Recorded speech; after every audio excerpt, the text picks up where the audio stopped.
Assalamualaikum warahmatullahi wabarakatuh. Kembali lagi bersama saya Muhammad Fahmi Siddiqi. Kita sudah memasuki bab segitiga dan segi 4. Di video kali ini kita akan membahas mengenai segitiga terlebih dahulu. Ada jenis segitiga, sifat, dan rumus segitiga. Sebelum kalian menyimak video kali ini, jangan lupa terlebih dahulu klik like dan subscribe. Oke, terima kasih. Kita mulai dari yang pertama mengenai definisi segitiga. Segitiga adalah bangun datar yang memiliki 3 sisi dan 3 titik sudut. 3 sisi pada segitiga yaitu yang pertama sisi BC atau sisi A, yang kedua sisi AC atau sisi B, dan yang ketiga adalah sisi AB atau sisi C. Letak sisi A berada di depan sudut A yang hurufnya kapital. Letak sisi B berada di depan sudut B. Dan letak sisi C berada di depan sudut C. Nah, jadi letak sisi dengan sudut akan selalu berpasangan. 3 titik sudut pada segitiga yaitu sudut A, atau bisa kita baca juga dengan sudut BAC. Kemudian yang kedua adalah sudut B atau disebut juga dengan sudut ABC. Dan yang ketiga adalah sudut C atau kita sebut dengan sudut ACB. Kemudian jumlah sudut pada segitiga adalah 180 derajat. Nah, artinya sudut A ditambah sudut B ditambah sudut C jumlahnya adalah 180 derajat. Nah, itu adalah definisi dari segitiga. Yang berikutnya adalah jenis segitiga. Jenis segitiga berdasarkan sisi-sisinya, yaitu yang pertama adalah segitiga sembarang. Segitiga yang ketiga sisinya tidak sama panjang. Nah, jadi kalau ada segitiga yang ketiga sisinya tidak sama panjang itu disebut dengan segitiga sembarang. Yang kedua adalah segitiga sama kaki, yang berarti segitiga yang kedua sisinya sama panjang. Terlihat di gambar ada garis 2 yang menempel pada sisi AC maupun sisi BC. Kemudian yang ketiga disebut dengan segitiga sama sisi, yang berarti segitiga yang ketiga sisinya sama panjang. Jadi di sini adalah 3 jenis pertama berdasarkan sisi-sisinya. Kemudian yang berikutnya masih mengenai jenis segitiga, tetapi berdasarkan sudut-sudutnya. Yang pertama adalah segitiga siku-siku. Segitiga yang salah satu sudutnya adalah 90 derajat. Terlihat pada gambar ada simbol siku-siku dan juga ada tertulis angka 90.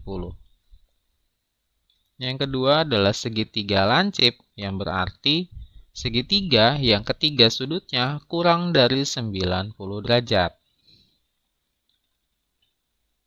Dan yang ketiga adalah segitiga tumpul, yang berarti salah satu sudutnya lebih dari 90 derajat. Oke, ini adalah 3 jenis segitiga berdasarkan sudut-sudutnya. Ini adalah sifat segitiga secara umum. Nah, sifat yang pertama adalah jumlah 2 sisi selalu lebih besar dari panjang sisi ketiga. Maksudnya apa? Nah, dari kalimat sifat tersebut menghasilkan 3 syarat yang harus dipenuhi. Syarat itu yang pertama adalah sisi AB ditambah sisi B harus lebih besar dari sisi C. Nah, itu syarat pertama. Syarat kedua, sisi A ditambah sisi C harus lebih besar dari sisi B. Dan yang ketiga, sisi B ditambah sisi C harus lebih besar dari sisi A. Nah, ketiga syarat ini harus dipenuhi. Jika salah satu saja tidak dipenuhi, maka 3 sisi yang tertera nanti di dalam soal tidak dapat membentuk sebuah segitiga. Nah, jadi ini adalah sifat sekaligus menjadi aturan pada segitiga secara umum. Kemudian yang kedua adalah sudut dan panjang sisi segitiga berbanding lurus. Maksudnya apa? Maksudnya adalah sudut terbesar akan selalu menghadap sisi terpanjang. Nah, jadi kalau kalian melihat ke gambar segitiga, sudut C itu akan berhadapan dengan sisi C.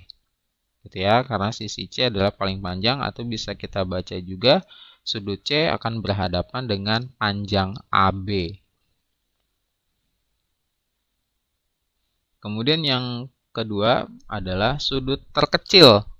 Sudut terkecil menghadap sisi terpendek. Nah, berarti di dalam gambar sudut terkecil adalah A, sudut A, maka akan menghadap sisi A kecil atau sisi BC. Nah, jadi itu adalah dua sifat daripada segitiga secara umum.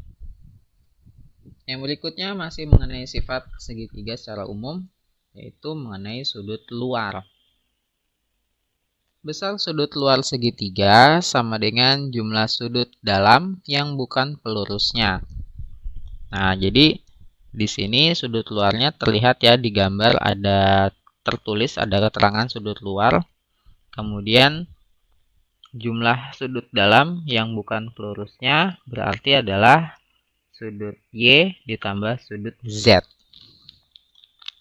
Oke, berarti tertulis bahwa sudut WXZ itu adalah sudut luar sama dengan sudut Y ditambah sudut Z. Nah, dari tertulis ini kita bisa tahu bahwa pelurus dari sudut luar adalah sudut A.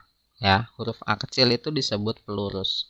Jadi sudut pelurus itu adalah sudut yang jika dijumlah dengan sudut yang berada di garis lurus berjumlah 180 derajat. Kemudian bagian yang terakhir adalah mengenai rumus segitiga.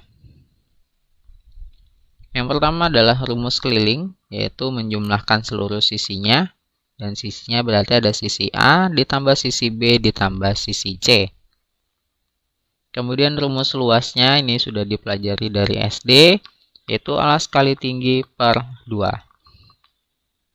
Nah, sedangkan yang ini adalah rumus luas yang akan dipelajari di SMP, yaitu akar dari S dikali S dikurang A dikali S dikurang B dikali S dikurang C. A, B, dan C-nya disebut sisi-sisi pada segitiga, dan S-nya adalah setengah dari keliling segitiga, berarti setengah dari sisi A ditambah sisi B ditambah sisi C. Baik, materi segitiga kali ini sudah tersampaikan.